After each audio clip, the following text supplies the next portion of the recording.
you know, at the that there was no surfing thing going Actually, we were disappointed about the U.S. Open of surfing. Yeah. Because we had been reading about that they were expecting like 500,000 to 1 million people. Yeah.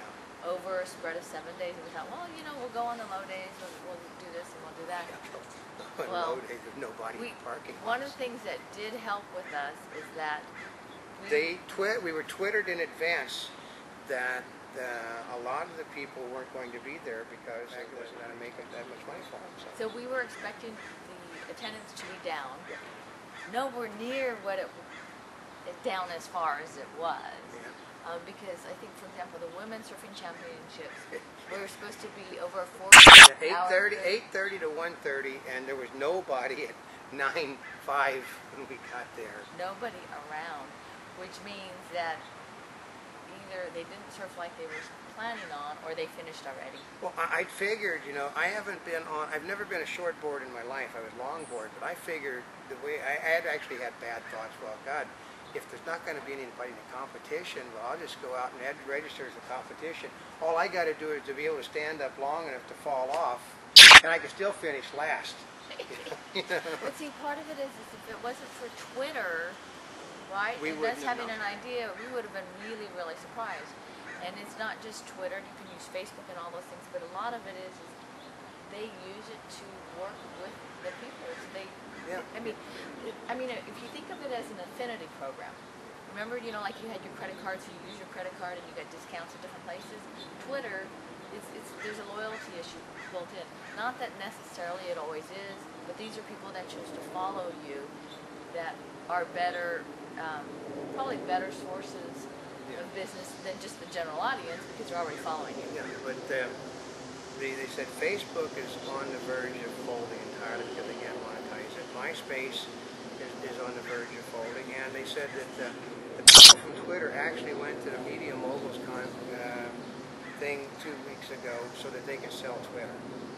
They got no offers whatsoever on Twitter because it went from being like $1 billion idea.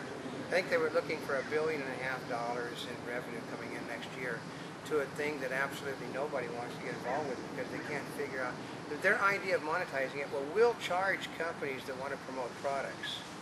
Well, then others go to the internet where they don't have to get charged. So, but they can't figure out. I know how to monetize Twitter. I can monetize it.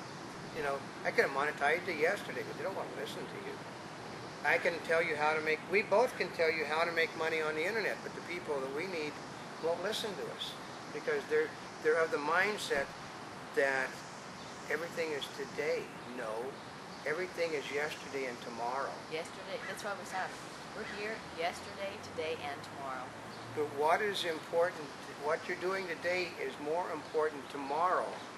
And tomorrow's will be more important yesterday than it is tomorrow. That's why it all has to do with synergy. That's right. If you put your money, I'll tell you, put your money on a viral video today, you're rolling the dice because you don't know what viral video is going to be a hit today. Well, part of it is it's out there in the internet. For example, if you do a TV commercial, it shows that once, right?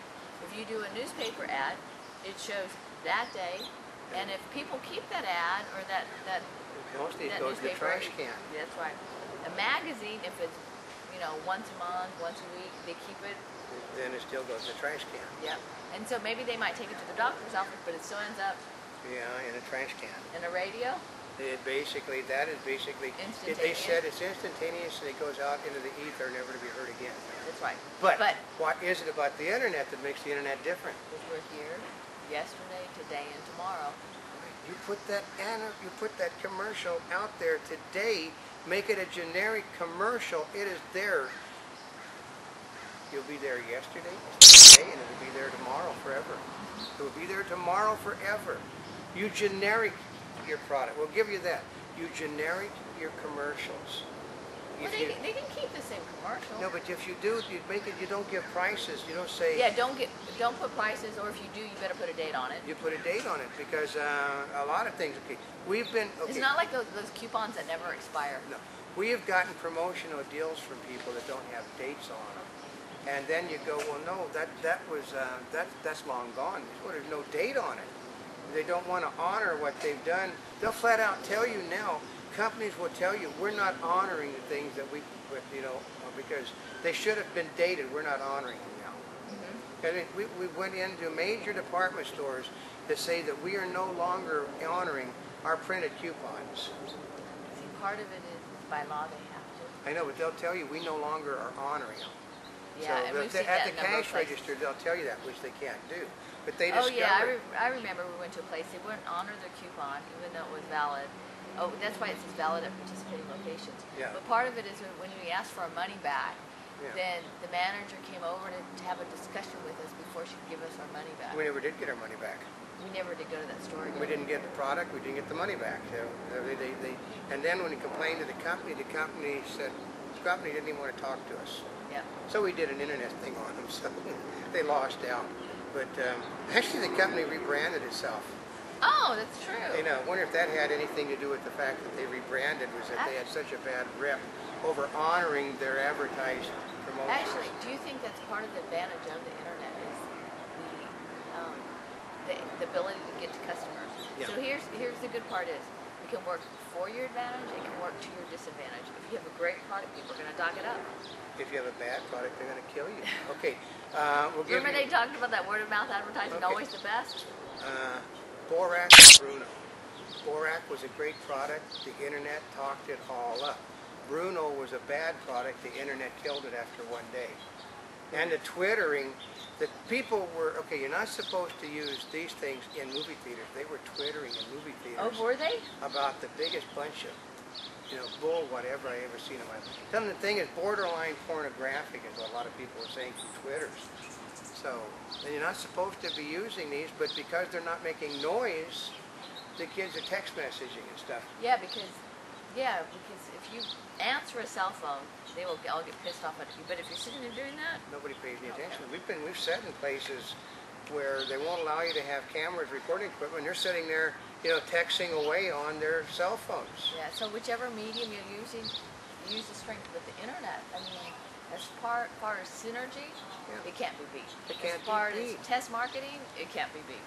Well, cut is the most inexpensive method to do it in the world. Okay, we have branded. We spent 4 years branding. Branding Monty Bubbles and Newsvideoweb. People used to laugh at us when we go, "Oh yeah, we're the Monty Bubbles network." And they'd go, "What? What kind of name?" They don't laugh at us anymore. You know what? Okay, an example was. They remember us. Last year, we went to an event. They basically ran out of iPods, iPod Nanos, and the guy that was in charge had advertised, "Oh, you're the dog guy. I remember you." And we got the iPod Nanos because they remembered we're the dog people. I mean, it's not, you know, she's basically out of thing, but see, it's branding. We branded ourselves with that, and we're very proud of the fact that we have a dog as our mascot. And we'll tell people, it's on our front page down at the bottom, that Walt Disney said he built his company on the backs of a mouse. We built it on the back of a little Wheaton puppy. We're very proud of the fact that we are Monty Bubbles Network. Even though nobody laughs at us anymore. But you can't ask Monty questions. You can't ask Monty questions. You know, she may not answer them. But you see, can't part answer of it is you remember. That's right, you remember. That's what the internet branding. And we did not spend what is it? They're spending $1 billion to rebrand. We didn't spend billions of Jack dollars. in the Box. We spent this time and effort to rebrand. It took us, how fast the internet worked, it took a week to brand the Bikini Czar. Whereas the Bikini Czar actually has more links on the internet than does Notaspringchick. Really? How is that possible? Notaspringchick was around much longer. Because the Bikini Czar became, Bikini Czar was a joke, folks. I know. It was a joke making fun of all of the president's czars. And then, I think what turned the corner was because we did the Bikini Czar, the very same week Cap and Trade come out, they took the Cap and Trade ungodly seriously. We had more emails than we ever got on anything we've done, on the things that we left up on Cap and Trade. Oh, we'll have to do that. I can let you go. Keep it close for you.